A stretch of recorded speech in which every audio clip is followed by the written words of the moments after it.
Have you ever loved someone so much that watching them suffer felt like your own heart was breaking? My name is Keanu, and while the world often sees me as calm and unshaken, one of my greatest battles was not my own. It was standing beside my sister. Kim. By the way, where are you watching this story from? Drop your city or country in the comments side. Love to see how far these stories travel. Kim is my younger sister. And from the very beginning, she was different. She was born with learning difficulties and behavioral problems that made her stand out in ways she didn't want to. Our family life was already complicated. My father left when I was very young, and my mother had to work multiple jobs just to keep us afloat. That meant Kim often didn't get the attention or patience she needed. Teachers labeled her as difficult. Other kids called her names. And even inside our family, it was hard for everyone to understand what she was going through. But to me, she wasn't difficult. She was my sister. She was this bright, funny, deeply sensitive person who just needed someone to see her. As we grew older, those challenges didn't go away. They grew with her. Kim's teenage years were rough. She struggled to fit in, struggled to keep up, and eventually, she turned to something that seemed like an escape: drugs. It didn't start as something shocking. Like many teenagers, she experimented. But for Kim, it wasn't just curiosity. It was a way to numb the pain, to silence the voices in her head that told her she wasn't enough. And soon, it wasn't just experimentation. It was a battle, a real, dangerous battle against addiction. There were nights when she didn't come home. Nights when the phone would ring at 3 a.m. and I would hear words no brother ever wants to hear. We found her unconscious. There were hospital visits, broken promises and relapses that felt like knives cutting into hope. For a while, I didn't know what to do. People told me to step back, to protect myself, to let her fight her own fight. But how could I? This was my sister. I couldn't walk away. Not when she was drowning. Addiction is not a straight path. It is a cycle of trying, of failing, of starting again. And for Kim, that cycle was brutal. There were times when days passed without a word from her. My phone would buzz at night, and I learned to fear late calls. Sometimes it was the police. Other times, the hospital. I remember one night in particular. Around 3 a.m., I was told they had found her unconscious in an alley. By the time I reached the hospital, she was hooked up to machines, pale, fragile, and looking as if the life had already left her. I sat there by her side, holding her hand, talking to her even though she couldn't hear me. I reminded her of the silly games we played as kids, the times she made me laugh so hard I couldn't breathe, the way she used to chase me around the house. I told her I needed her to come back, that I couldn't lose her too. Doctors warned me it could go either way that night. I don't think I have ever prayed so hard in my life. Every beep of the monitor felt like a plea from her heart, begging for another chance. But this wasn't the only time. There were many nights like that. Each time she promised it would be different, that this time she would get better. And each time, relapse came knocking. The hardest part wasn't even the money I spent on treatments, though there was plenty of that. It wasn't even the sleepless nights or the fear of another call. No, the hardest part was watching someone I loved hate herself so much. Kim truly believed she wasn't worthy of love, that she wasn't worthy of being saved. And when someone carries that kind of belief inside, no treatment or rehab can fully work unless they also begin to see themselves differently. People told me I should let go, that I couldn't fix her, that she would only drag me down with her. Maybe they were right, in a practical sense, but in my heart, I knew I could never leave her. Because love, real love, isn't about conditions. It isn't about staying only when it's easy.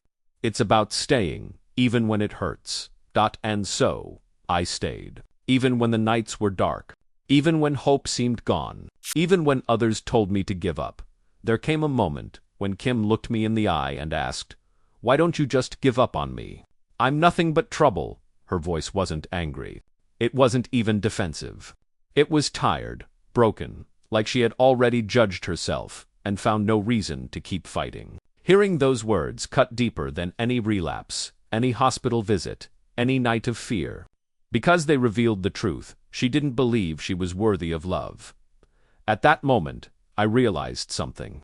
My job wasn't to fix her. My job wasn't to force her into change. My job was simply to remind her, over and over, that she was loved, that she was worthy, that even if she fell 100 times, I would still be there. So I told her, because you're my sister, because I love you, and that's never going to change. There was no dramatic music, no movie-like scene. Just two people in a room, one lost in darkness and the other refusing to let go of her hand. That became my approach. Instead of trying to control her choices, I chose to be present. I drove her to rehab again and again. I paid for treatments that sometimes worked and sometimes didn't. I sat with her during long silences. Without judgment, without pressure. I made time to simply be there, so she would never feel alone in her fight. And slowly, painfully slowly, something began to change. It wasn't overnight. It wasn't even within a year. But with each relapse, she started to recover a little faster. With each setback, she learned something new about herself. And through it all, she knew there was someone who hadn't given up on her. The turning point came during her third stint in rehab. One evening, as we sat together in the quiet of that sterile room, she said something different. She said, "Maybe I do deserve to get better. Maybe I'm not as worthless as I thought."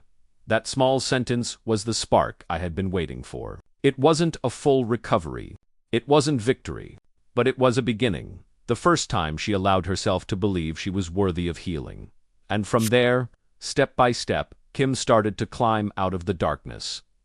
Recovery is never a straight line. It isn't a clean story where someone decides to change and everything suddenly gets better. For Kim, it was more like climbing a steep mountain, slipping back often, but never losing sight of the peak. There were still difficult days. Days when she doubted herself, days when the temptation of escape seemed stronger than her will to stay sober. But little by little, she started to hold on longer between relapses. She began to believe in her own strength. And the truth is, she saved herself. I didn't save her. No amount of money, no number of rehab visits, no late-night hospital vigils could have done that, unless she made the choice herself. What I did was remind her that she was not alone. I was her witness, her cheerleader, her brother, who refused to walk away. Over time, that mattered more than I ever realized. Because what she needed wasn't someone to control her or to fix her. What she needed was someone to see her, even at her lowest, and say, "You are still worth loving." Today, Kim is alive. She still has struggles, as we all do, but she is here. She is present. She is living, not just surviving. And our bond as siblings is stronger now than it has ever been. Looking back, I see clearly what this journey taught me about love. True love isn't about conditions. It isn't about staying when things are easy, or walking away when they're hard. Real love is choosing to stay, even when staying hurts. Real love is refusing to give up on someone, even when they have given up on themselves. I also learned that people are not broken objects to be fixed. They are human beings with battles we cannot always understand. And the best thing we can do is to show up, to stand beside them, to remind them they are not alone. That's what unconditional love really means. Not control, not fixing, not perfection, just presence, just patience, just love, given freely, without expectation. Kim's battle with addiction broke my heart many times, but it also expanded my understanding of what it means to love, to care, and to stand beside someone no matter how dark the path becomes, and that, in the end, became one of the most powerful lessons of my life. When I think back on Kim's journey, I don't only remember the nights of fear or the days of doubt. I remember the quiet strength that began to grow inside her, the spark of belief that she was worth saving, and the way love slowly softened her pain. Her story taught me that we can't always take away the battles our loved ones face. We can't always rescue them or erase their scars. But what we can do is walk beside them, even when the road is rough. Sometimes, just being there, without judgment, without conditions, is the most powerful gift we can offer. Kim showed me that love is not about control. It's not about forcing someone to change or living their life for them. Love is about presence, about sitting quietly in a room while they fight their demons, about picking them up when they fall, and about reminding them again and again that they are not alone for years. People told me I should step away, that I couldn't save her, that loving her so fiercely would only hurt me. Maybe they were right, in a practical sense, but in my heart I knew the truth. Walking away was never an option. Because real love doesn't measure cost. Real love simply chooses to stay. Kim is still here today, and that is a blessing I will never take for granted. Our bond is proof that unconditional love is not wasted, even when it feels heavy, even when it hurts. So if you are listening to this and you have someone in your life who is struggling, whether it's addiction, illness, or despair, I want to tell you this: your love matters. Even if you don't see change right away, even if the road is long, even if they don't believe in themselves yet, your love might be the light that reminds them they are worth saving. Kim's story is not just about her survival. It's about the lesson she left me with. Love without conditions is the purest love of all. And it has the power to heal, even when the world says it's hopeless.